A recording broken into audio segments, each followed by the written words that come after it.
మీరు ఇదివరకే ఒక కంపెనీలో జాబ్ చేస్తున్నారు కాబట్టి ఒక కంపెనీలో జరిగే వ్యాపార లావాదేవీలు, ఆ బిజినెస్ ప్రాసెసెస్, డిపార్ట్మెంటల్ యాక్టివిటీస్ ఎలా అవుతుంటాయి అనేది ఎంతో కొంత అవగాహన వచ్చి ఉంటుంది.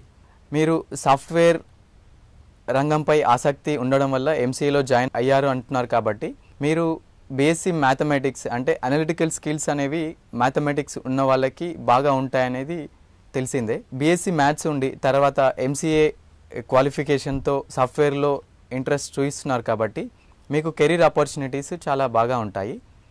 దీనికి మీరు స్టార్టప్ కంపెనీస్ కావచ్చు, మీడియం సైజ్డ్ కంపెనీస్ కావచ్చు, లేదంటే ఎంఎన్సీ లాంటి పెద్ద పెద్ద సంస్థల్లో అయినా సరే మీకు అవకాశాలు చాలా ఉంటాయి. దీనికి మీరు చేయాల్సిందల్లా ఫస్ట్ మీరు ఏ ఏరియాలో మీ కెరీర్ని స్టార్ట్ చేయాలనుకుంటున్నారు అన్నది ఒకటి అవగాహన మీకు రావాలి. సాఫ్ట్వేర్ అప్లికేషన్ డెవలప్మెంట్, R&D లేదా ఇతర హార్డ్వేర్ నెట్వర్కింగ్ ఇలా ఏదో ఒక రంగంపై ఆసక్తి చూపించండి. ఎంసీఏలో మీరు తీసుకున్న స్పెషలైజేషన్ ఏదైతే ఉంటుందో దానిపైన సంబంధిత కంపెనీల్లో ప్రాజెక్ట్ రియల్ టైం ప్రాజెక్ట్గా చేయండి.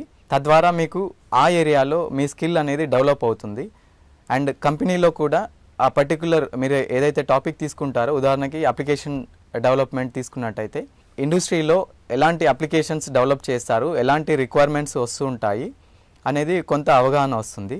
తద్వారా మీరు అదే ఏరియా మీకు ఇంట్రెస్ట్ ఉన్నట్టయితే దాంట్లోనే మీ కెరీర్ని స్టార్ట్ చేయొచ్చు. ఐటీ రంగంలో ఎన్నో ఒడిదుడుకులని చూస్తూ ఉంటాము. దీనికి మీరు భయపడాల్సింది ఏమీ లేదు. మీరు మీ యొక్క కాన్ఫిడెన్స్ని డెవలప్ చేసుకోవాలంటే ఫస్ట్ మీకు ఇంట్రెస్ట్ ఉన్న ఏరియా పైన దృష్టి పెట్టాలి. తద్వారా మీరు దాంట్లో స్కిల్ని మీరు మెరుగుపరుచుకున్నట్టయితే మీరు కాన్ఫిడెంట్ ఉండడమే కాదు, మీరు అనుకున్న జాబ్ని కూడా కొట్టగలుగుతారు. గేల్ కార్మికేల్ అనే స్త్రీ ముఖ్యంగా స్త్రీలకి సాఫ్ట్వేర్ రంగంలో వాళ్ళ యొక్క తెలివిని ఎలా మెరుగుపరుచుకోవాలి అని చెప్తూ తను ఒక బ్లాగ్ రాస్తూ ఉంటుంది. ఆ బ్లాగ్ లింక్ వచ్చేసి compegale.blogspot.in.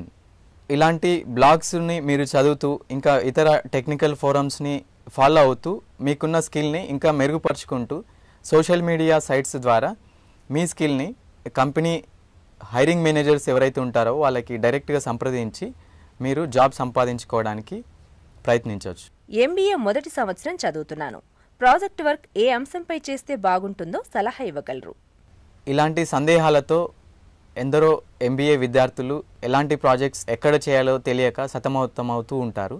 ఏదో అకాడమిక్ రిక్వైర్మెంట్ ఒక ప్రాజెక్టు అని కాకుండా ఆ ప్రాజెక్ట్ చేస్తే వాటి వల్ల ఉపయోగాలు, తద్వారా మీకు అది జాబ్ సంపాదించడానికి ఎలా ఉపయోగపడుతుంది అనేది మీరు తెలుసుకోవాలి. ఇప్పుడు ఏ ఎంబీఏస్ తీసుకున్నా కూడా అది కేవలం థియరిటికల్ కాన్సెప్ట్సే అక్కడ చెప్పడం జరుగుతుంది. కానీ ఎంబీఏ చేసి వచ్చి తర్వాత మీరు ఇండస్ట్రీలో జాబ్ చేసేప్పుడు ఇండస్ట్రీలో ఎలాంటి బిజినెస్ యాక్టివిటీస్ అవుతున్నావో చూసినట్టు అయితే మీకు చాలా వ్యత్యాసం కనిపిస్తుంది.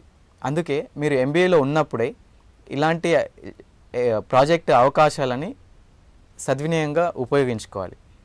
దీనికి మీరు చేయవలసిందల్లా అదే ఫస్ట్ ఇయర్లో ఉన్నట్టయితే బేసిక్ కాన్సెప్ట్స్ అంటే ఒక అవగాహన కోసం ఇండస్ట్రీలో ఎలాంటి ఆపరేషన్స్ అవుతాయి, హెచ్ఆర్ తీసుకున్నా, ఫైనాన్స్ తీసుకున్నా, మార్కెటింగ్ తీసుకున్నా రిలేటెడ్ ఫంక్షన్స్ ఎలా అవుతాయి అనేది మీరు ఆ కంపెనీలోకి వెళ్ళి చూసినట్టు అయితేనే మీకు ఆ అవగాహన వస్తుంది. అంతేకాని మీరు క్లాస్ రూమ్లోనే కూర్చొని ఇండస్ట్రీలో ఎలా జరుగుతుంది అనేది మాత్రం తెలుసుకోలేరు.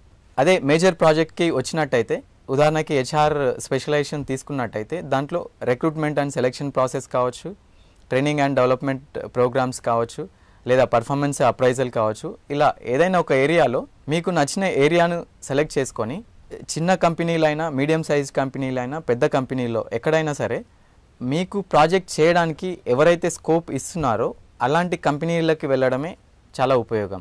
అలా కాకుండా ఏదో ఒక ప్రాజెక్ట్ చేయాలి, రిపోర్ట్ సబ్మిట్ చేయాలి, సర్టిఫికేట్ని గెయిన్ చేయాలి అన్నట్లుగా మీరు ప్రాజెక్ట్ చేయకండి. దానివల్ల మీకు ఎలాంటి ఉపయోగం ఉండదు.